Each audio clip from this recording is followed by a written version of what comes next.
Pemirsa, WNA asal Cina nekat meloncat dari lantai 53 apartemen Ancol, Pademangan, Jakarta Utara. Korban yang diduga frustasi akibat tidak bisa pulang ke negaranya akibat pandemi ini meninggal dunia. Yang lain dari masuk dulu. Siap. Jenazah korban berinisial HW, wanita berusia 33 tahun, warga negara Tiongkok, pertama kali ditemukan oleh penghuni apartemen yang tengah lari pagi di jogging track dalam area apartemen di Pademangan, Jakarta Utara. Identitas korban dipastikan setelah kepolisian mengecek daftar penghuni apartemen. Saat membuka kamar yang ditempati, petugas menemukan sejumlah barang bukti, di antaranya surat wasiat yang ditulis korban. Dari hasil keterangan sejumlah saksi, diketahui korban yang tinggal seorang diri dan baru saja bercerai dengan sang suami. Selain itu, korban juga diduga frustasi karena tidak dapat pulang ke negaranya akibat pandemi COVID-19. Saat ini kasusnya dalam penanganan Polsek Pademangan dan Polres Metro Jakarta Utara. Kami menemukan beberapa barang bukti. Yang pertama adalah surat wasiat dalam bahasa Cina, bahasa Tiongkok, yang kemudian nanti sudah ada penerjemahannya. Kemudian kami juga menemukan 2 handphone, kemudian satu buah iPad, dan kemudian kursi yang berada di dekat jendela serta sendal yang diduga dipakai oleh korban sebelum meloncat dari kamar. Sehingga atas dasar bukti-bukti petunjuk tersebut, kami menduga bahwa korban merupakan korban bunuh diri. Pemirsa, saat lahir biasanya bayi akan menangis dan menunjukkan ekspresi. Namun berbeda dengan bayi Hiro yang terlahir dengan kondisi tidak berekspresi atau disebut sindrom Mobius. Berikut kisah bayi Hiro selengkapnya.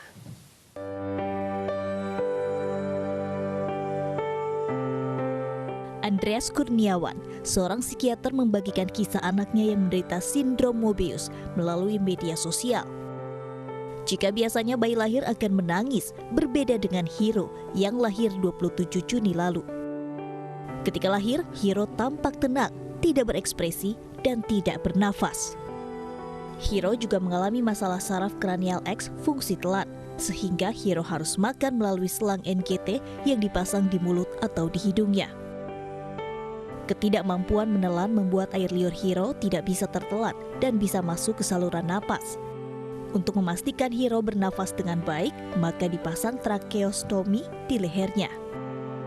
Hingga kini belum diketahui pasti penyebab bayi lahir dengan sindrom Mobius, karena saat kehamilan, kondisi kandungan istri Andreas Kurniawan baik dan tidak menunjukkan gejala aneh.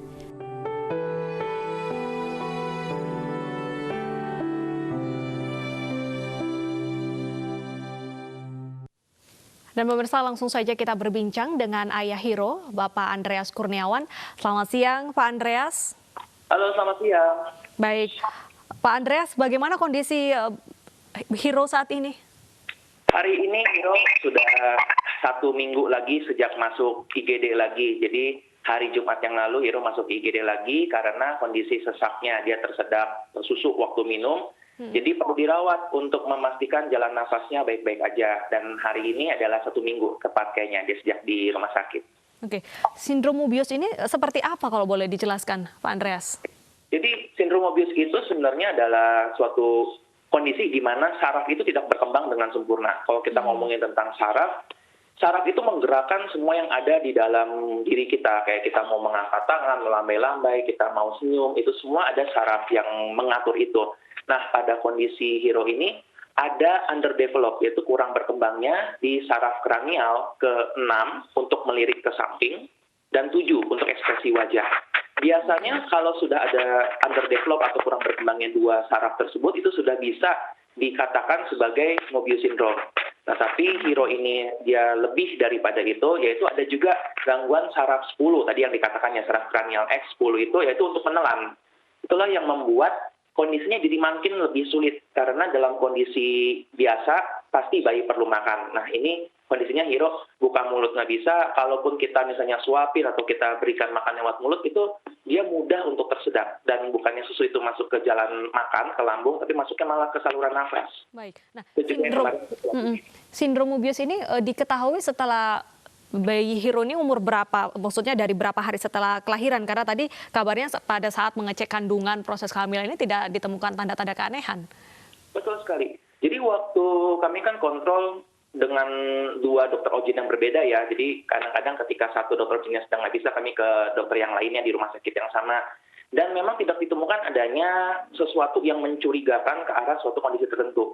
Kebetulan ini kan mengenainya ekspresi wajah, sedangkan ketika kita melakukan pemeriksaan USG misalnya, kita memang tidak bisa dengan jelas melihat ekspresi wajah. Yang kita lihat ya bayi dalam USG itu dalam kandungan, mukanya gitu-gitu aja. Kondisi ini baru disadari tentu saja ketika lahir. Ketika lahir dalam hari H itu tidak bisa menangis, nggak bernapas dengan baik gitu. Nah itu kita mulai curiga ada sesuatu. Tapi akhirnya nama Mobius syndrome ini sendiri baru kami temukan di hari kedua. Baik. Lalu bagaimana ketika bayi Hiro ini mungkin merespon untuk lapar seperti itu? Biasanya bayi kalau lapar kan menangis. Kalau bayi Hiro bagaimana?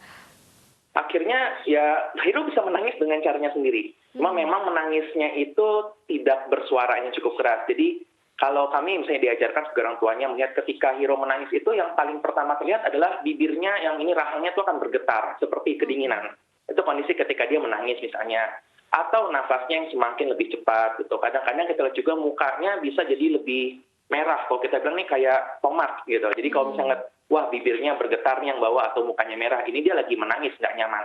Nggak nyamannya karena apa itu yang kita nggak tahu. Bisa jadi karena popoknya penuh misalnya, atau karena dia lapar, atau kadang-kadang sekadar posisi nggak nyaman, atau kepanasan atau kedinginan kayak gitu. Untuk memastikan nutrisinya baik, akhirnya kami secara konstan setiap 3 jam kami akan memberikan makanan. Baik, jadi dari pihak orang tuanya sendiri ya gizi sehatif. Lalu bagaimana tentang pengobatan ataupun apakah ada terapi khusus yang diberikan untuk Hiro? Kalau untuk terapinya, kita 1 tahun pertama ini targetnya adalah untuk mempertahankan hidup terlebih dahulu. Jadi gimana caranya dalam setahun ini kita memastikan jalan napasnya baik, kita memastikan bahwa dia tidak sering tersedak lagi, dan ya memastikan seperti bayi lainnya ya, imunisasi tetap berjalan seperti biasanya, berat badan ada target naiknya.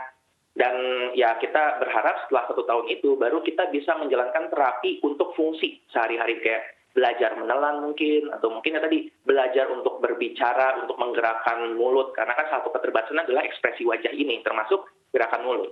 Baik, kalau Pak Andreas dari penjelasan dokter sendiri, apakah kondisi ini nantinya mempengaruhi tumbuh kembang Hiro ke depannya? Kalau untuk kondisi Mobius syndrome ini dikatakan bahwa seandainya kita bisa menangani di tahun-tahun pertama dengan baik, maka tumbuh kembangnya akan sama seperti orang-orang atau anak-anak yang lainnya. Dengan catatan bahwa tidak ada gangguan yang berat seperti mungkin gangguan jantung ataupun ginjal ataupun paru.